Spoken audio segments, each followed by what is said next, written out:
Salut les amis, c'est Joseph. Alors aujourd'hui on va parler de dropshipping, listing manuel ou automatique. Combien de produits il faut lister sur notre boutique, que ce soit sur eBay ou Shopify. Je vais vous partager 4 stratégies, 2 stratégies sur eBay et 2 stratégies sur Shopify. Donc avant que cette vidéo commence, mettez un gros like, abonnez-vous à la chaîne et commentez aussi. Dites-moi dans les commentaires quelle stratégie vous utilisez. Vous préférez lister manuellement ou en automatique avec un logiciel ou un listeur, en masse ou en petite quantité. Dites-moi dans les commentaires ce que vous préférez.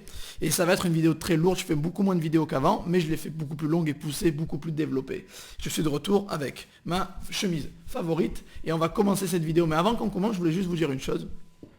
Faut pas penser que le dropshipping c'est juste un business où on a cliqué sur 2 boutons, en 10 minutes on met 1000 produits, on fait des milliers d'euros. Ça marche pas comme ça, c'est un vrai business. Donc il faut être prêt à s'investir pour faire de l'argent. C'est un vrai business, donc il faut travailler dessus comme un vrai business de manière acharnée. Après, donc, avant que cette vidéo commence, je vous ai mis des petits liens cachés juste en dessous dans les commentaires. Allez voir ça. Il y a des coupons de réduction pour les formations eBay, Shopify si vous voulez vous former ou autre. Il y a tout dans les commentaires. Allez voir, il y a du gratuit, du payant, il y a tout ce que vous voulez. Allez, on se revoit tout de suite sur mon écran. Et nous voilà de retour sur mon écran les amis. Alors voilà, vous voyez la belle vignette que Tim a faite, manuel versus automatique. Donc voilà, je vais vous parler en fait, je vais vous donner 4 stratégies comme je vous l'ai dit, 2 sur eBay et 2 sur Shopify. Et il y aura du manuel, du automatique, on va tout parler, on va tout aborder, on va tout décortiquer, je vais vous donner mon avis personnel sur ça.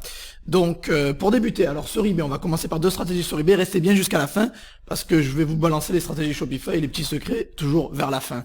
Donc premièrement, on commence par eBay, 2 stratégies. Alors on va commencer par l'automatique, lister en masse. Alors il y a des logiciels par exemple comme Yabal, bon je fais pas d'affiliation avec eux, j'ai rien à voir avec eux. Je l'utilise même pas d'ailleurs. Donc c'est un logiciel qui va vous permettre de lister. Donc vous avez 2 options. Vous pouvez lister en masse en API. Alors l'API, qu'est-ce que c'est? Un API, c'est quand vous allez connecter votre logiciel directement à eBay par exemple. Ou sinon vous pouvez le faire en non API, ça veut dire que vous le connectez pas directement à votre boutique eBay, mais vous pouvez utiliser une extension Chrome ou des fichiers CSV pour envoyer les données sur eBay en fait. Donc il y a 2 méthodes, il y a la méthode vraiment full automatique qui est Yabal normal et la méthode semi-automatique qui est la non API qui est juste ici. Vous voyez, vous avez non API, ce qui fait que c'est en semi-automatique. Et apparemment ça contrôle aussi les stocks, les prix, etc. Donc ça c'est la première méthode Yabal. Alors je sais pas si vous avez vu ma vidéo avec Juan, je vous l'ai mise ici. J'avais invité Juan, qui est un ami à moi. Ouais, la vidéo s'appelle 2000 € net par mois en automatique. Donc voilà, c'est ce qu'il lui arrive à réaliser à peu près. Avec une méthode automatique. Alors lui, il utilise un autre logiciel spécifique à lui. Bref, c'est autre chose. Mais c'est un exemple d'un ami à moi qui vraiment arrive à faire de l'argent en automatique. Donc je dis pas que ça marche pas, mais je vais vous donner mon avis plus tard dans la vidéo. Donc ça, c'est la vidéo que je voulais vous montrer. Voilà, 2000 € net par mois en automatique. Vous tapez ça sur ma chaîne, vous allez la trouver. Donc il y a des logiciels comme Yabal par exemple. C'est pas le logiciel que Juan utilise, mais vous pouvez faire tout en automatique. Donc vous balancez, vous arrivez, vous balancez à bloc. Et ça liste, vous listez tout sur eBay en masse comme ça, aveuglément. Et j'aime pas du tout cette technique, je vais vous l'expliquer pourquoi. Sinon il y a la méthode non API qui est semi-automatique, qui a beaucoup moins de risques. Alors la première méthode, en balancer en full automatique, pourquoi j'aime pas? Parce que eBay, déjà les robots d'eBay, eBay est une plateforme où on doit tout faire de manière progressive.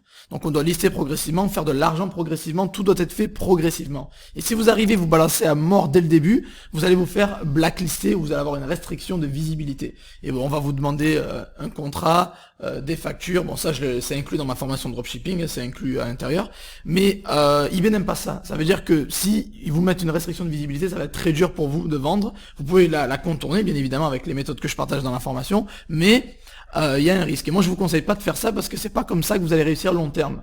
Vous allez avoir une visibilité très maigre, des impressions très basses, et ça va pas être top. Donc la première méthode full automatique en bourrin, je la recommande pas.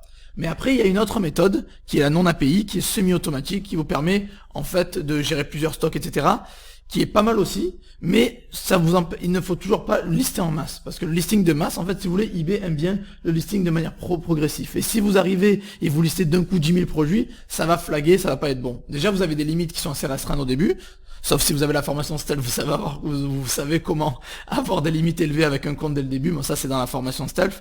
Mais sinon, vous avez des limites très basses, donc vous pouvez pas lister à mort. Donc vraiment, ça c'est la première méthode qui est automatique, semi-automatique, que je recommande pas trop parce qu'elle est liée à beaucoup de risques. Vous pouvez vous faire blacklister et tous les logiciels qui passent par ici, dans paramètres du compte, vous voyez, vous allez dans paramètres du compte. Vous avez préférence du site ici. Voilà, et ça va être ici. Regardez, je vous montre, ça va être ici. Voilà. Ici, ça s'appelle les autorisations accordées aux tiers. Voilà, autorisation à code routier, vous voyez, moi j'ai rien sur comment c'est un compte test, mais voilà, ça apparaîtra ici. Si vous êtes en full automatique, en full API, ça va apparaître ici, et eBay va vous griller automatiquement, et va vous poser problème, surtout si vous faites ça comme un bourrin. Non, Juan fait 2000 euros net en automatique parce qu'il a de l'expérience, il sait ce qu'il fait, et en plus de ça, il le fait progressivement, il a vraiment beaucoup d'expérience. Donc ça c'est la première méthode, et vous avez full automatique avec Yabal, vous avez semi-automatique en non API avec les fichiers CSV ou extension Chrome, je vais pas trop développer. Et sinon, vous avez un autre moyen récent sur eBay qui vient de sortir, qui est avec les employés. Donc vous pouvez maintenant aller dans autorisation, paramètres du compte autorisation, et vous pouvez embaucher un employé, donner accès à votre compte eBay. Donc ça, je l'ai pas encore fait, mais je le ferai bientôt. Donc vous pouvez ajouter un employé sur eBay, donc vous pouvez déléguer et embaucher quelqu'un, je sais pas moi, par exemple sur Upwork ou sur 5euros.com, qui va vous permettre de lister pour vous. Donc vous pouvez lui demander de lister à bloc, encore une fois je vous le recommande pas, ou vous pouvez lui demander de lister régulièrement 3-4 produits chaque jour, parce que c'est ça qui est important avec eBay, c'est d'être actif, ils aiment les vendeurs actifs, mais d'être aussi constant et progressif. Donc ça c'est la deuxième méthode aussi full automatique, vous avez soit avec Yabal, soit avec les employés, si vous voulez bourriner avec les employés. Et le seul risque, c'est avec cet automatique, c'est le changement soudain d'activité. Par exemple, vous arrivez, vous avez 0 produit et vous en balancez 10 000. C'est différent avec Shopify ou avec votre site, vous pouvez faire un peu ce que vous voulez, mais avec eBay, ils aiment pas ça. Les robots sont assez fragiles, frileux sur ça, donc ne pas le faire. Et maintenant, je vais vous partager ma stratégie préférée sur eBay, qui est la stratégie manuelle. Alors les personnes qui me suivent depuis longtemps, qui ont pris mes formations, vous savez que je fais tout en manuel, et c'est ce que je préfère. Et j'ai mon expression préférée qui dit qualité supérieure à quantité. Voilà, donc la qualité prime sur votre travail. Donc moi je sélectionne tous mes produits minutieusement à la main et je les mets moi-même sur ma boutique. Alors à une époque je faisais des basses valeurs, c'était comme ça, mais maintenant je fais du high ticket, je prends des produits entre je sais pas 100 et 3-4 000 euros en général, et je les mets sur eBay manuellement, je les sélectionne bien, j'optimise très bien la fiche produit manuellement, je fais tout manuellement moi-même. Donc je peux lister, je sais pas, 2-3 produits par jour, ou des fois au niveau où j'en suis, j'en liste peut-être 2-3 fois par mois. Et ce qui permet en fait de faire beaucoup moins de ventes, mais c'est de la qualité, ça veut dire que la marge sera beaucoup plus importante, donc je peux travailler 20 minutes, 30 minutes par jour, mais au final ça me fait 5-6 000 euros net par mois, parce que chaque vente me rapporte entre 50 et 150 euros de marge de bénéfice net. Voilà. Donc ma stratégie préférée c'est manuel, donc tous les jours listé. Alors pour vous qui débutez ou qui essayez d'augmenter vos ventes sur eBay, ce que je vous conseille c'est de lister tous les jours le même nombre de produits. Par exemple la première semaine vous en mettez 1, la deuxième semaine vous en mettez 2 par jour, puis la troisième semaine vous en mettez 3 par jour. Il faut monter progressivement. Et quand vous arrivez à un bon niveau, vous pouvez commencer à lister de plus en plus et aller crescendo. Ça c'est ça qui est important. Après vous allez me dire comment je fais pour suivre les stocks, etc. Il y a des applications comme HotSledit, voilà, qui est une extension Chrome, HotSledit, qui vous permet de suivre les stocks et les prix. Donc c'est gratuit pour jusqu'aux 30 premiers produits, je crois il me semble, après vous payez 5 $, etc. Donc c'est vraiment pas cher pour ce que ça fait. Donc même en manuel, vous pouvez suivre les prix et le stock. Donc n'ayez pas peur, vous pouvez. N'oubliez pas de rester jusqu'à la fin, ne vous endormez pas, ne partez pas, parce que vous allez avoir les grosses stratégies qui arrivent. Et donc, sur eBay, ce que je vous conseille, même en manuel, de scaler entre 3 à 6 mois. Donc si vous voulez commencer à lister plus et lister de plus en plus, attendez d'être entre 3 et 6 mois. Vous avez quand même pas mal d'expérience, vous avez fait quelques ventes et vous avez listé déjà pas mal, pour commencer à scaler et lister plus et des produits plus chers aussi. Et maintenant, en gros, bon, je vais pas vous dévoiler la formation entière, là je vais vous donner pas mal de contenu. Donc si vous voulez en savoir plus vraiment sur eBay de A à Z, vous voulez avoir toutes mes stratégies, les contrats, les factures, tous mes conseils de A à Z, allez checker le lien dans la description, il y a un coupon caché sur la page de présentation de la formation, il y a un coupon caché de 25 € pour la formation eBay, allez checker ça, le lien est en dessous. Et maintenant on va passer sur Shopify. On va passer sur Shopify et je vais vous montrer exactement aussi les deux stratégies opposées sur Shopify. Alors encore une fois, ça va être la méthode bourrin et la méthode manuelle. Et je vais vous donner mon avis personnel, ce que je préfère moi. Donc tout d'abord, il y a deux stratégies à bien comprendre sur votre site Shopify.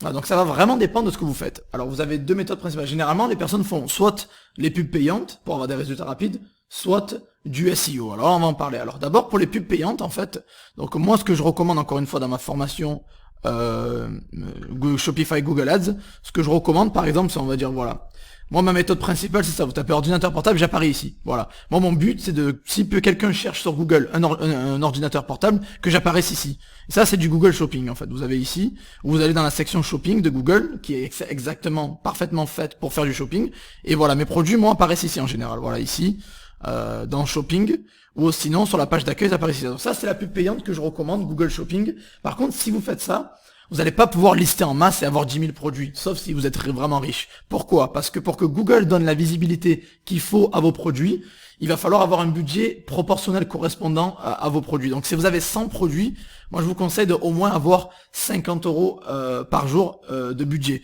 Donc il faudrait au moins 50 centimes par produit pour pouvoir avoir la visibilité nécessaire. Parce que vous allez voir que souvent il y a certains produits qui bouffent beaucoup plus de budget que d'autres. Et vous pouvez pas donner à Google 5 euros et dire voilà, fais-moi la promo de 10 000 produits. Ça va pas marcher du tout. Donc ce que je vous recommande fortement, c'est d'y aller progressif, d'y aller mollo et de mettre le nombre de produits en payant qui correspond à votre budget. Voilà, donc si vous avez par exemple 20 euros de budget par jour, mettez 50, 60, 70, 80 produits maximum. Il faut pas vraiment pas trop aller vite. Donc si vous êtes en stratégie payante, que vous payez les pubs, ne mettez pas 10 000 produits parce que vous n'allez pas avoir le budget pour assumer derrière. Donc, et c'est surtout, ça va être super coûteux. Imaginez, vous mettez 10 000 produits, il va vous falloir au moins, je sais pas moi, 300, 400, 500 balles par jour. Je pense pas qu'il y a beaucoup de gens qui seraient prêts à mettre 500 balles par jour de pub. C'est pas le but déjà au début. Donc moi je vous conseille de choisir encore une fois la stratégie qualité au lieu de la quantité. Vous sélectionnez, je sais pas, 10, 20, 30 produits. Vous mettez votre budget de pub, genre 10, 15 euros par jour, et vous allez voir les résultats. Et la deuxième stratégie Shopify, en fait, qui marche très très bien et que j'ai utilisé aussi pour mon site josephtoriosa.com, c'est le SEO. Alors le SEO c'est autre chose. Le SEO c'est beaucoup plus compliqué, je vais pas développer parce que je suis pas expert déjà, mais il faut optimiser vos fiches produits, vos titres, les métadescriptions, les HN, etc. Bref, c'est très compliqué. Il faut avoir un blog poussé, il faut faire du maillage interne et tout, backlink, tout ça. Bref, c'est assez compliqué. Mais en fait, si vous voulez, c'est le référencement naturel. C'est par exemple quand j'ai tapé ordinateur portable. Il y a la Fnac qui est très bien rankée, il y a Boulanger qui est très bien ranké, mais eux ils ont pas payé de pub là, dans ce coup-là. Ceux-là c'est les référencements naturels d'Arty, donc ils sont référencés très hautement, mais naturellement parce qu'ils ont taffé leur SEO et que c'est des autorités qui sont là depuis longtemps aussi. Donc taffer le SEO c'est autre chose parce que Google adore le contenu frais de qualité. Il faut pas arriver, faire bourrin, fermer les yeux et envoyer 10 000 produits sur Shopify et dire « Oh, je vais être premier sur Google ». Ça marche pas comme ça. Il va falloir optimiser au maximum vos fiches produits, vraiment taffer le SEO à bloc pour pouvoir être référencé. Mais voilà, mais par contre, Google aime quand vous mettez beaucoup de contenu. Donc c'est pour ça que les boutiques en SEO, souvent ils ont mis plus de 1000 produits en fait. Parce qu'en fait le but c'est qu'ils aient le plus de fiches produits optimisées SEO de qualité sur Google, parce que Google aime le contenu frais. Ils aiment quand vous apportez du frais, du neuf sur son moteur de recherche. Voilà, je cherchais le mot. Donc mettre beaucoup plus de produits en masse sur votre site. Si vous taffez la stratégie SEO, c'est une bonne stratégie, c'est une très bonne stratégie. Par contre, il faut que ce soit optimisé, il faut pas que ce soit fait n'importe comment. Et par contre, si vous payez la pub, il va falloir du gros budget. Mais voilà, en SEO, vous payez rien, vous taffez votre SEO, ça met 6 mois à décoller, et après vous serez récompensé. Mais voilà, mettre beaucoup de produits, c'est beaucoup plus bénéfique. Après, si vous voulez utiliser un lister pour Shopify, alors Shopify, il y a des listers possibles. Bon, vous connaissez Oberlo, tout le monde connaît Oberlo. Alors Oberlo, c'est pour importer en masse et assez facilement de AliExpress vers Shopify. Moi, j'aime pas AliExpress, donc je vous parle d'Oberlo parce que c'est la base. Vous pouvez facilement intégrer vos produits en quelques clics vers Shopify. Par contre, si vous voulez prendre d'Amazon, par exemple, qui est beaucoup, le niveau qualité, c'est beaucoup mieux, vous avez DSM Tool. Alors DSM Tool, je suis pas affilié à eux, je vous mettrai pas de lien affilié parce que ça m'intéresse pas. Mais voilà, DSM Tool, en fait, ça vous permet, sur Shopify, ça fonctionne, il n'y a pas beaucoup de gens qui le savent, mais ça fonctionne. Vous pouvez intégrer DSM Tool à Shopify, sur eBay et Shopify, vous voyez. Et ça vous permet de prendre des produits d'Amazon par exemple et de les balancer sur votre boutique Shopify, ce qui fait que si vous les prenez d'AliExpress par exemple ou de Chine, vous pouvez toujours les retrouver sur Amazon et les mettre facilement en quelques clics sur votre boutique Shopify avec DSM Tool. Donc ça c'est pas mal quand même, c'est vraiment pas mal parce que moi je préfère faire du eBay Shopify, vous pouvez faire du Amazon Shopify, mais bref, vous pouvez retrouver les produits sur la plateforme qui vous plaît et les mettre facilement avec DSM Tool si vous les trouvez, même s'ils viennent d'AliExpress, retrouvez-les sur Amazon et vous les mettez avec DSM Tool. Donc après pour déléguer, moi ce que je vous conseille c'est 5euros.com ou Upwork. Si c'est en anglais, allez sur Upwork, si c'est en français, 5euros.com. Vous avez des personnes qui peuvent vous lister en masse, de manière optimisée, qui peuvent faire des articles de blog optimisés pour pas cher, et c'est des fiches produits optimisées. Ils travaillent bien, et il y a certains qui ont des profils, etc. J'ai pas de gens à vous donner parce que je grillerai mes propres contracteurs, quoi, mes freelance. Mais vous allez sur 5 euros, vous avez des opinions, vous regardez bien les avis, c'est important. Et donc j'insiste vraiment, il faut vraiment que vous fassiez de la qualité au lieu de la quantité. mais si vous faites de la quantité, faites de la quantité optimisée. Je parle de Shopify, faites de la quantité optimisée. Sur eBay, moi, personnellement, c'est voué à l'échec. Vous allez vous prendre un mur, je vous le dis, d'arriver, de bourriner sur eBay, ça va pas fonctionner. Ou vous allez avoir 10 000 produits pour 100 000 impressions et vous allez faire 2-3 ventes tous les 15 jours, donc ça sert à rien. Donc sur eBay, c'est voué à l'échec, la stratégie de masse en bourrinant. Par contre, sur Shopify, il y a un potentiel si vous faites du SEO optimisé, ça c'est autre chose. Mais personnellement, moi je suis sur du manuel, travail manuel, où je prends peut-être, j'aurai 100-120 produits sur ma boutique, mais ça sera que de la qualité. Tous les 30 jours, je fais le ménage et je vire les produits qui vendent pas sur eBay. Sur Shopify, les produits qui sont pas winners, je m'en sépare petit à petit aussi. Donc vraiment, c'est faire du travail manuel et vraiment contrôler ce qu'il y a sur votre boutique. Et moi, étant donné que j'ai des fournisseurs très stables et très carrés, bah, du coup, les stocks et les prix ne varient très rarement, quoi. Ne varient quasiment jamais. Donc, qui me permet de travailler assez facilement sans trop stresser. Voilà, donc j'espère que vous avez apprécié cette vidéo. Avant de partir, dites-moi dans les commentaires quelle est votre stratégie favorite. Vous préférez le côté manuel, qualité au lieu de la quantité, ou le côté automatique où vous listez, vous bourrinez en masse. Qu'est-ce que vous préférez? Dites-le moi dans les commentaires, ça m'intéresse. Et avant de partir, mettez un like, abonnez-vous à la chaîne et n'oubliez pas de checker les liens dans la description si vous souhaitez vous former ou autre. Je vous ai mis tous les liens qu'il faut. Il y a du gratuit, il y a du payant, j'ai des articles de blog, j'ai des groupes d'entraide gratuits, il y a des e-books gratuits, il y a pas mal de choses et il y a des coupons de réduction pour les formations. Vraiment, c'est pas cher du tout. Allez voir les avis. Je suis recommandé plus de 95% par toute la communauté. Et, il y a beaucoup d'amour et je leur en remercie. Vraiment, ça fait plaisir quand vous voyez que votre travail est reconnu à sa juste valeur. Voilà. Donc merci à tous. Je vous souhaite une très bonne journée. On se reverra dans la prochaine vidéo. Ciao ciao les amis.